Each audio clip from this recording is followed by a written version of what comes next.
अब सभी को जय मसीह की। और आज हम पढ़ेंगे यशायाह उसके 61 अध्याय उसकी ये कैसे पढ़ेंगे। और आज का हमारा टॉपिक है उद्धार का संदेश। तो यहाँ पर लिखा है, प्रभु यहोवा का आत्मा मुझ पर है, क्योंकि यहोवा ने मुझे सुसमाचार सुनाने के लिए मेरा अभिषेक किया और मुझे इसलिए भेजा है कि खेदित मन के लोगों को शांति दो, कि वे बंदियों के लिए स्वतंत्रता का और कैदियों के लिए छुटकारे का प्रचार करो, कि यहोवा के प्रसन्न रहने के वर्ष का और हमारे परमेश्वर का पलटा लेने के दिन का प्रचार करो, कि सब विलाप करने वाले को शांति दो। हालेलुया। मिलकर प्रार्थना करें। धन्यवाद मेरे राजा, मेरे प्रभु जी, मेरे पिता, आज के वचन, आज के कलाम से मेरे पिता आप हर एक से बात कर प्रभु। आज का वचन हर एक के जीवन में सुगना फैलाए प्रभु जी। आज का वचन जो भी सुने पिता, और उसका उद्धार हो, उसको शांति और आशीष मिले और तेरे राज्य की वारिस बने मेरे पिता। पवित्र आत्मा जी आप मेरे मुख से होकर बोले हर एक से बातचीत कर। आज का वचन सभी के जीवन में सुगना फलाए, फलवंत आशीष होने पाए। तेरे नाम की महिमा मेरे पिता परमेश्वर। आप बड़े हम घटे मेरे पिता। प्रार्थना सुना से धन्यवाद मेरे प्रभु जी। ये प्रार्थना दुआ यीशु तेरे मीठे मधुर नाम से मांगते हैं, आमीन।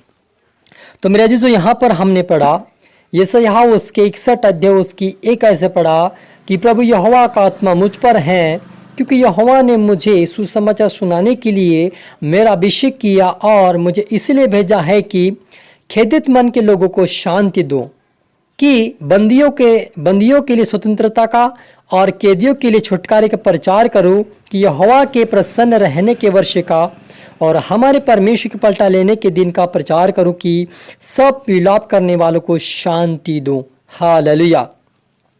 मेरे अजीजों, यहाँ पर जो वचन यशायाह ने जो लिखा है वो यीशु मसीह के बारे में लिखा कि यहोवा का आत्मा मुझ पर है, क्योंकि यहोवा परमेश्वर ने यीशु मसीह को सुसमाचार सुनाने के लिए परमेश्वर ने उसका अभिषेक किया था, ताकि खेदित मन के लोगों को शांति दे सके और जो बंदी बना लिए गए उनको स्वतंत्र कर सके और कैदियों के लिए वो छुटकारा का प्रचार कर सके। इसलिए यीशु मसीह कहता है कि मैं धर्मियों के लिए नहीं, मैं पापियों के लिए आया हूँ। क्योंकि जो लोग बंदी में बंधे गए हैं पाप के द्वारा, चोरी के द्वारा, व्यभिचार के द्वारा बांधे गए, उनको छुड़ाने के लिए, और जो कैद हो चुके हैं जेल में, उनको भी परमेश्वर छुटकारा देने के लिए अपने पुत्र को भेजा है।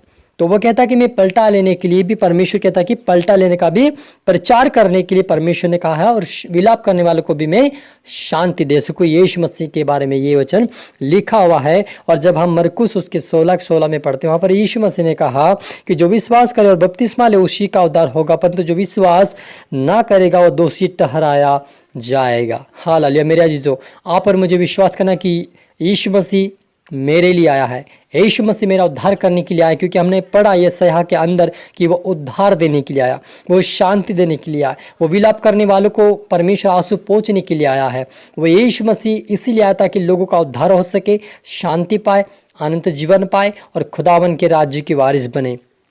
लेकिन उस अनंत जीवन के वारिस होने के लिए हमें परमेश्वर के कुछ वायदों को पूरा करना होगा। क्योंकि यहाँ पर लिखा है जो विश्वास करे और बपतिस्मा ले उसी का उद्धार होगा। हमें विश्वास करना हो कि यीशु मसीह उद्धार करता है, यीशु मसीह मेरा सच्चा चरवाहा है, यीशु मसीह मेरा शांति का दाता है, यीशु मसीह ही अनंत जीवन देने वाला प्रभु है। वही आदि, वही अंत है, वही अल्फा, वही ओमेगा है। उस खुदावन के ऊपर मैं विश्वास करता हूँ कि मेरे पापों को वो क्षमा किया है और मैं एक दिन खुदावन के राज्य के वारिस बनूंगा। यह हमें विश्वास करना होगा। क्योंकि जो विश्वास करता है उसे प्रभु यीशु मसीह कहता है कि जो मुझ पर विश्वास करेगा वह अनंत जीवन पाएगा, वो उद्धार का जीवन पाएगा। और उसके आगे और भी चीज़ें वचन में लिखा है कि विश्वास करने वालों में यह चिन्ह होंगे कि वे मेरे नाम से दुष्ट आत्मा को निकालेंगे, नई नई भाषा बोलेंगे।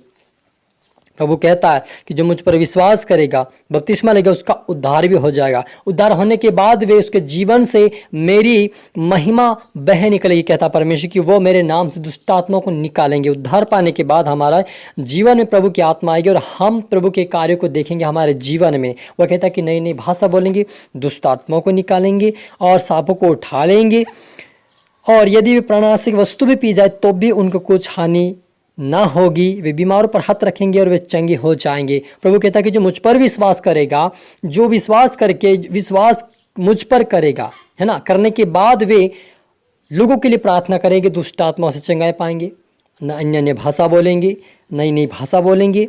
और यदि उनको कोई प्राणनाशक वस्तु कोई पिला दे पीठ के पीछे, और प्रार्थना करके अगर वो पीता है तो वो भी उसको कुछ हानि नहीं पहुंचेगा। और वह कहता है कि सांपों को उठा लेंगे, यानी कि सांप बिच्छू जो काटते हैं उनको हम प्रार्थना करेंगे वे जहर पानी बन जाएगा। ये प्रभु ने अधिकार दिया है। लेकिन मेरे जो इन अधिकार से बढ़कर हमें एक अनंत जीवन प्रभु यीशु ने दिया है, क्योंकि हम संसार में उद्धार पा सकते हैं लेकिन हमें और उद्धार भी पाना है जो स्वर्गीय राज्य में रखा हुआ पर मेरे लिए। प्रभु यीशु मसीह इसीलिए आया ताकि पापियों का उद्धार हो सके, लो होगा और वो किया भी है। लेकिन सबसे बड़ा उद्धार का जीवन जो है अनंत जीवन हमें पाना है। हमें पवित्रता का जीवन जीना है, हमें प्रार्थना का जीवन जीना है, हमें आज्ञाकारिता का जीवन जीना है ताकि हम उस खुदावन के राज्य की वारिस बने। क्योंकि प्रभु यीशु मसीह संसार में इसीलिए आया ताकि हर एक को उद्धार दे के सके, हर एक को शांति दे सके, हर एक को बरकत आशीष दे सके। क्योंकि प्रभु यीशु मसीह की योजना जो लोगों को लाने का जो तरीका है वो परमेश्वर अपने हाथों से उनको तरीके से लाता है। कोई बीमारी के तरीका से, कोई समस्या के तरीका से, कोई पाप के द्वारा, कोई जेल में पड़ा उसके द्वारा,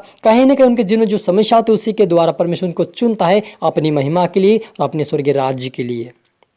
हालेलुया। तो हमें परमेश्वर के काम तो प्रभु करेगा कि वो कहता है कि मुझ पर विश्वास करेगा, जो मैंने किया वो भी किया वो करेगा और उससे बड़े बड़े काम करेगा। प्रभु ने साफ कहा है मुझ पर जो विश्वास करेगा। लेकिन हमें विश्वास ये भी करना है कि यीशु मसीह मेरा उद्धार करता है और जब मेरी उम्र खत्म हो जाएगी यहाँ इस पृथ्वी में, जब मैं मर जाऊंगा तब खुदावन के संग में जाऊंगा। हमारा विश्वास होना चाहिए और उसी विश्वास के साथ हमें पवित्रता का और प्रार्थना का जीवन जीना है। क्योंकि ये चमत्कार, ये प्रभु के आशीष या अनुग्रह तो प्रभु हमारे पर किया है और वो दिया है तो होता रहेगा, ये कोई रुकने वाला नहीं है। लेकिन हम सबसे बड़ा जो धन संपत्ति वो हमारा अनंत जीवन है।